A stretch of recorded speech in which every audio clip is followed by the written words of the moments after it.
پہلے مفسر قرآن جنہوں نے قرآن خود صاحب قرآن کے قدموں میں بیٹھ کے سیکھا، جنہوں نے قرآن کا نور خود سینہ مصطفیٰ سے پایا، وہ عبداللہ کی آواز کہتے ہیں کہ اس قرآن کی جامعیت کا یہ عالم ہے، اس کی ہماگیریت اور اس کی وسعت علم کا یہ عالم ہے کہ اگر میرے اونٹ کی نگین بھی دور ہو جائے، خدا کی عزت کی قسم اپنے اونٹ کی گمی ہوئی رسی بھی قرآن کھول کے دلال کر دے گا۔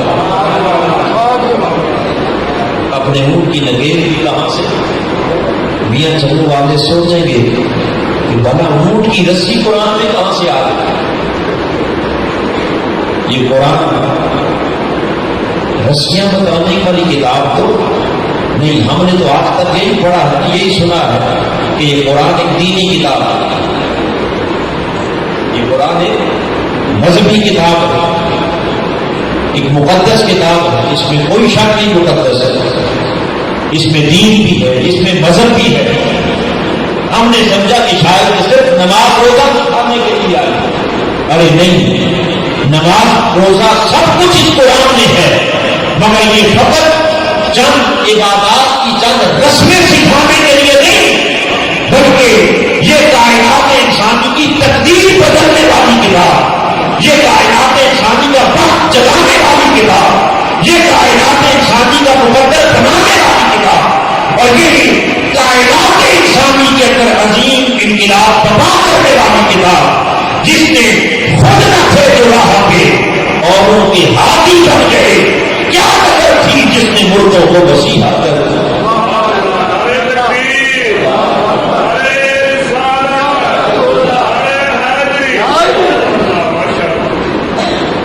یہ کتاب کوئی خالی چند علوم کا مجموعہ نہیں، بلکہ کائنات کے سب حقائق اس کتاب میں اللہ نے رکھے۔ تو آپ سوچیں گے کہ بھائی اونٹ کی رسی کا بیان اس کتاب میں کہاں سے آ گیا؟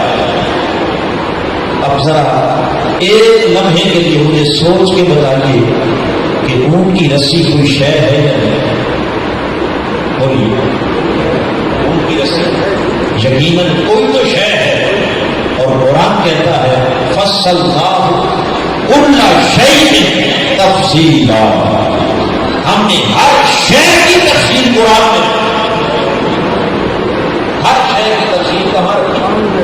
تو گویا جو شے ہے وہ قرآن میں ہے، اور جو قرآن میں نہیں وہ شے ہی نہیں، جو قرآن میں نہیں وہ بولیے شے ہی نہیں۔ تو ہر شے کا علم اللہ نے کہاں رکھا؟ ہر شے کی حقیقت کہاں رکھی؟ ہر شے کی معرفت کہاں رکھی؟ ہر شے کی تفصیل کہاں رکھی؟ قرآن میں رکھی۔ یہ الگ بات ہے مجھے اور آپ کو کچھ نظر آئے یا نہ آئے، یہ ہماری نگاہ کا قصور ہو سکتا ہے، ورنہ دیکھنے والی نگاہ اگر عبداللہ ابن عباس کی ہو اور قرآن خود صاحب قرآن کے قدموں میں بیٹھ کے پڑا ہو، تو وہ کہتے ہیں قرآن کھولتا ہوں تو ان کی گمی ہوئی رسی بھی تلاش کر۔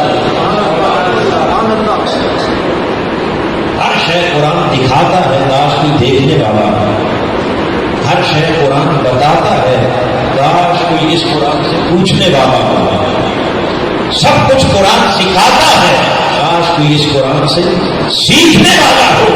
اور یہ چند مذہبی رسومات سکھانے کے لیے نہیں، یہ خالی نماز روزہ، یہ حج زکات، یہ حلال حرام، یہ نکاح طلاق نہیں، بلکہ انسان کی پیدائش سے لے کے موت تک، ماں کی گود سے لے کے قبر تک، قبر سے لے کے قیامت تک، اور قیامت سے لے کے جنت تک، زندگی کے ہر موڑ پر، ہر مرحلے پر کامیابی اور کامرانی کی منزل کو پانے کے لیے اس قرآن میں وہ ذریعہ اصول ادا کیے ہیں کہ جس میں حقوق اللہ بھی ہے، حقوق العباد بھی ہے، اس میں نماز روزہ حج زکات بھی ہے، اس میں تمہارے روزمرہ کی زندگی کے معاملات، معیشت بھی، معاشرت بھی، تجارت بھی، سیاست بھی، لین دین بھی، کاروبار بھی، بزنس بھی، الگ جس حقیقت کو تلاش کرنا چاہیں، خالق کائنات نے فرمایا ہر شے کی علم اور معرفت کا خزانہ ہم نے اس قرآن میں رکھا،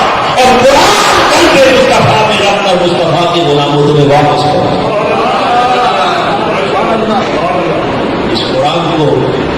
اپنے حبیب پر اتار کر تمہیں اس کا کیا بنا دیا. تو حاضرین محترم، علم اور معرفت کا اتنا عظیم خزانہ نہ کبھی پہلے ہوا نہ کبھی قیامت تک ہوگا. ورنہ کتابیں تو اور بھی آئیں مگر وہ کتابیں بدل دی گئی، رد و بدل ہو گئے، تحریف کا شکار ہو گئی. یہ اتنا عظیم خزانہ ہے کہ جس کے حفاظت کا ذمہ بھی خدا نے دیا. فرمایا انا نحن نزلنا الذکر وانا له لحافظون. بے شک ہم نے اس کتاب کو نازل بھی خود کیا اور قیامت تک اس کتاب کی حفاظت بھی خود ہی فرمائیں گے. تو جس کی حفاظت کا ذمہ اللہ نے لے لیا، مقصد کیا کہ اس کتاب کی کوئی ایک صورت بھی آج تک نہ بدلی نہ قیامت تک بدلے گی. اور صورت تو درکنار، ایک آیت بھی، آیت تو درکنار، اس کتاب کا کوئی ایک حرف آج تک نہ بدل سکا نہ قیامت تک بھی بدل سکے. لہذا جس میں اولین اور آخرین کے سب علوم رکھتی ہے، سب حقائق رکھتی ہے، سب دقائق رکھتی ہے، سب معارف رکھتی ہے، سب حقیقتیں رکھتی ہیں، ہر شے کا اجمال بھی رکھا، تفسیر بھی رکھتی، یہ سب کچھ رکھ کے فرمایا یہ اتنا عظیم خزانہ ہے. لو انزلنا هذا القرآن على جبل لرأيته خاشعا متصدعا من خشية الله. اگر اس خزانے کو ہم پہاڑوں پر اتارتے تو پہاڑ ریزہ ریزہ ہو جاتا، پتھر چکنا چور ہو جاتے، چٹانیں ریزہ ریزہ ہو جاتی. ارے جس کتاب کو پہاڑ نہ اٹھا سکے، جسے پتھر اٹھانے سے قاصر ہو گئے، جو خزانہ کہیں نہ سما سکا، رب کائنات نے فرمایا ثم اورثنا الکتاب. اے میرے حبیب کے غلاموں، تمہیں مبارک ہو، اس خزانے کا وارث ہم نے تمہیں بنایا. اس خزانے کا وارث ہم نے بولی تمہیں بنایا ہے. حاضرین محترم، میں نے تو چند مقامات آپ کے سامنے صرف اس لیے رکھے تاکہ اس کتاب کے وارثوں کو اس خزانے کی کچھ تھوڑی سی خبر ہو جائے، کہیں لا علمی میں، بے خبری میں مارے نہ جائیں، کچھ احساس ہو جائے کہ رب کائنات نے کتنی بڑی نعمت ہمیں عطا کی، کتنا عظیم خزانہ ہمیں عطا کی، کتنی بڑی دولت کا اس نے ہمیں وارث بنا دیا ہے. اب وارث تو اس نے اپنے کرم سے بنا دیا، حضور کے صدقے میں، حضور کی نسبت سے بنا دیا. اس میں تو ہمارا کمال کوئی نہیں تھا، مگر جب وارث بنا دیے گئے تو حاضرین محترم اب سوچنے کا مقام یہ ہے کہ کیا اس وراثت کا ہمارے اوپر کوئی حق بھی ہے یا نہیں. بولیے، جب کسی کو کسی خزانے کا وارث بنایا جاتا ہے، اس وراثت کے کچھ حقوق بھی بولیے، اور وارثوں کے ذمے کچھ فرائض بھی ہوتے ہیں. بولیے، یقیناً رب کائنات کی اتنی عظیم وراثت جو حضور کے صدقے میں ہمیں عطا کی، اس خزانے کے، اس وراثت کے کچھ حقوق بھی رکھے اور وارثوں کے اوپر کچھ فرائض بھی رکھے. بس جنہوں نے ان حقوق کو تمام درجہ ادا کر دیا، جو اس عظیم خزانے کی عظمت سے آگاہ ہو گئے اور جنہوں نے اس کی اس وراثت کا صحیح حق ادا کر دیا، رب کائنات نے فرمایا وہ دنیا اور آخرت میں سب سے آگے نکل گئے، سب سے سابقون بالخیرات ہو گئے.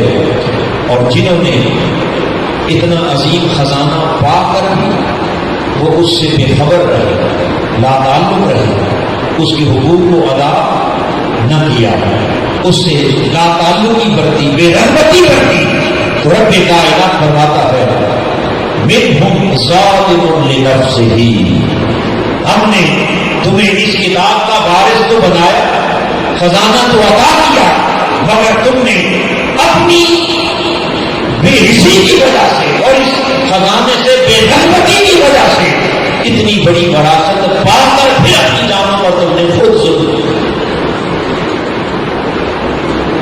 لہذا امت محمدی کو جہاں یہ وراثت ملی وہاں اس کے کچھ اللہ نے حقوق بھی ہمارے ذمہ رکھے، اور وہ حقوق کیا ہے؟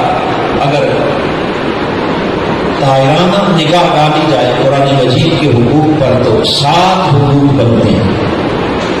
کتنے؟ 7 حقوق۔ اور وہ 7 حقوق کیا ہیں؟ جن میں سے پہلا حق اس قرآن پر ایمان لانا، اس قرآن پر الذین یؤمنون بما انزل الیک وما انزل من قبل، جو اس وحی پر ایمان لائے حبیب جو آپ پر نازل ہے، اور جو اس وحی پر ایمان لائے جو آپ سے پہلے نازل ہے۔